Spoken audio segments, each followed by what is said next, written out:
Geomorphology ഭൂരൂപങ്ങൾ നിർമ്മിക്കപ്പെട്ടിരിക്കുന്ന പദാർത്ഥങ്ങൾ, അവ രൂപപ്പെടുത്തിയ പ്രക്രിയകൾ, അവയുടെ ആകൃതി പ്രത്യേകതകൾ എന്നിവയുടെ പഠനത്തിലൂടെ ഭൗമോപരിതല ചരിത്രത്തെ പുനഃസൃഷ്ടിക്കാൻ ശ്രമിക്കുന്ന ശാസ്ത്രശാഖയാണ് ഭൂരൂപവൽക്കരണ ശാസ്ത്രം അഥവാ ജിയോമോർഫോളജി.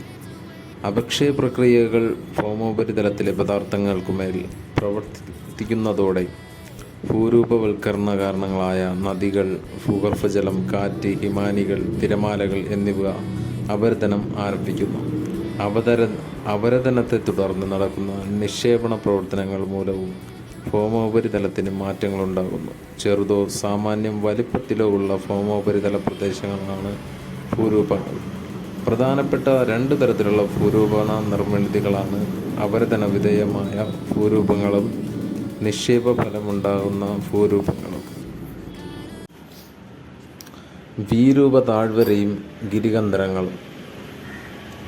നദികൾ അഥവാ ഒഴുകുന്ന ജലം രൂപം നൽകുന്ന മൂന്ന് പ്രധാനപ്പെട്ട താഴ്വര ഭൂരൂപങ്ങളാണ് രൂപ താഴ്വര, ഗിരികന്ധരം, ബൃഹത് ഗിരികന്ധരം എന്നിവ. നദി ഒഴുകുമ്പോൾ വശങ്ങളിലെ അപരദനം മൂലം വീതി വർദ്ധിക്കുകയും നദീതടത്തിൻ്റെ അടിത്തട്ടിലെ അപരദനം മൂലം ആഴം വർദ്ധിക്കുകയും ചെയ്യുന്നു. ഈ പ്രവർത്തനങ്ങളാൽ ചരിഞ്ഞ വശങ്ങളോടുകൂടിയ താഴ്വരകൾ രൂപപ്പെടുന്നു. ഇവ ഇംഗ്ലീഷ് അക്ഷരമാലയിലെ വി അക്ഷരത്തോട് സാദൃശ്യമുള്ളതിനാൽ വി രൂപ താഴ്വര എന്നറിയപ്പെടുന്നു. വളരെ ആഴമുള്ളതും ചെങ്കുത്തോ ലംബമോ ആയ വശങ്ങളോടുകൂടിയതുമായ താഴ്വരകളാണ് ഗിരികന്ധരങ്ങൾ. ഗോർഗസ്. കുത്തനെ പടവുകളെ പോലുള്ള വശങ്ങളോട് കൂടിയതും ഗിരികന്ധരങ്ങളോളം ആഴമുള്ളതുമായ താഴ്വരകളാണ് ബൃഹത് ഗിരികന്ധരങ്ങൾ. കാനിയോൺസ്. ഗിരികന്ധരങ്ങളുടെ മുകൾ ഭാഗം മുതൽക്ക് ചുവട് ഭാഗം വരെ ഏറെക്കുറെ ഒരേ വീതിയായിരിക്കും. എന്നാൽ ബൃഹത് ഗിരികന്ധരങ്ങളോടുകൂടിയ മുകൾ ഭാഗത്തിന് ചുവട് ഭാഗത്തെ അപേക്ഷിച്ച് വിസ്താരം കൂടുതലായിരിക്കും. എക്കൽ വിശറികളും ഡെൽറ്റകളും. ചരിവ് കൂടിയ ഉയർന്ന പ്രദേശങ്ങളിൽ നിന്ന് അരുവികൾ മലയടിവാരത്തെ നിരന്ന പ്രദേശങ്ങളിലേക്ക് കടക്കുമ്പോഴാണ് എക്കൽ വിശറികൾ അല്ലെങ്കിൽ അലുവിയൽ ഫാൻസ് രൂപം കൊള്ളുന്നത്.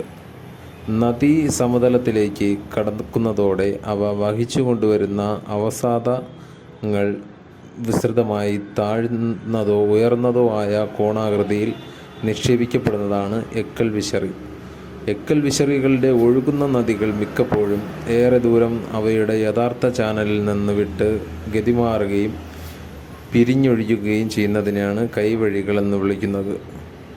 ഡെൽറ്റകൾ രൂപമെടുക്കുന്ന സ്ഥലം വ്യത്യസ്തമാണ്. നദികൾ വഹിച്ചു കൊണ്ടുവരുന്ന അവസാദങ്ങളെ നിക്ഷേപിക്കുകയും അവ കടലിലേക്ക് വ്യാപിക്കുകയും ചെയ്യുന്നു.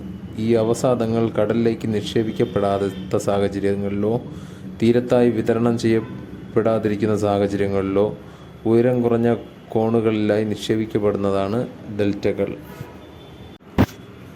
പ്രളയ സമതലങ്ങളും അവസാദ തിട്ടകളും. നദികളുടെ ഒരു പ്രധാന നിക്ഷേപണ ഭൂരൂപമാണ് പ്രളയ സമതലങ്ങൾ. Flood planes. മണൽ, നേർത്ത മണൽത്തരികൾ, കളിമണ്ണ് എന്നിവ താരതമ്യേന വേഗം കുറഞ്ഞ നീർച്ചാലുകളുടെ അടിത്തട്ടുകളിലും വെള്ളപ്പൊക്ക സമയത്ത് നദി കരകവിഞ്ഞ് ഒഴുകുമ്പോൾ ഇരുകരകളിലുമായി നിക്ഷേപിക്കപ്പെടുന്നു.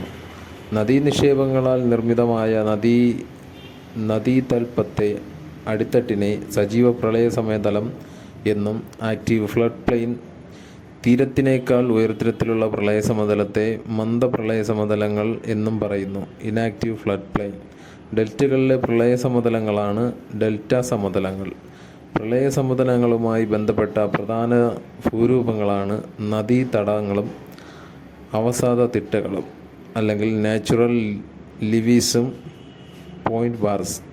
വലിയ നദികളുടെ തീരങ്ങളിലാണ് ഇവ കാണപ്പെടുന്നത്. നദികളുടെ തീരങ്ങളിൽ പലപ്പോഴും ഛേദിക്കപ്പെട്ട് ഒറ്റപ്പെട്ട കുന്നുകളുടെ രൂപത്തിൽ തീരത്തിന് സമാന്തരമായി നീളത്തിൽ ഉയരം കുറഞ്ഞ് കാണപ്പെടുന്ന വലിപ്പമേറിയ അവസാദ നിക്ഷേപങ്ങളാണിവ.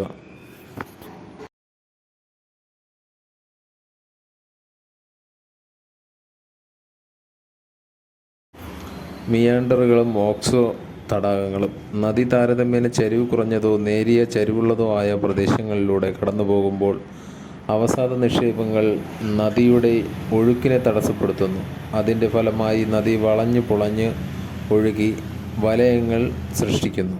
ഇതിനെയാണ് മിയാൻഡറുകൾ എന്നറിയപ്പെടുന്നത്. നദിയുടെ തുടർച്ചയായ അപരദനത്തിന് നിക്ഷേപണ പ്രക്രിയ മൂലം മിയാൻഡറുകൾ കൂടുതൽ വളയുന്നു. പിന്നീട് ഒഴുക്ക് കൂടുമ്പോൾ നദി നേർദിശ സ്വീകരിക്കുകയും നിക്ഷേപണം മൂലം വളഞ്ഞൊഴുകുന്ന ഭാഗം നദിയുടെ പ്രധാന ഭാഗത്തു നിന്ന് വേർപെട്ട് ഒറ്റപ്പെട്ട തടാകമായി മാറുകയും ചെയ്യുന്നു. ഇത്തരം തടാകങ്ങളാണ് ഓക്സ്ബോ തടാകങ്ങൾ.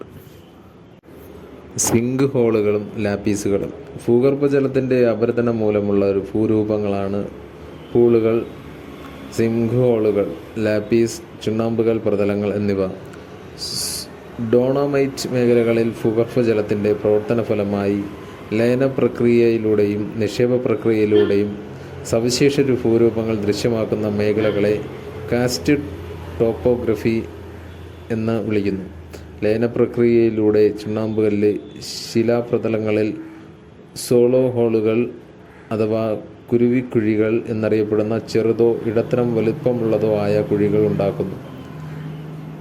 കാസ്റ്റ് പ്രദേശങ്ങളിൽ മുകൾ ഭാഗം ഏറെക്കുറെ വൃത്താകൃതിയിലും താഴേക്ക് ചോർപ്പിൻ്റെ ആകൃതിയിലുമുള്ള കുഴിഞ്ഞ പ്രദേശമാണ് സിങ്ക് ഹോൾ.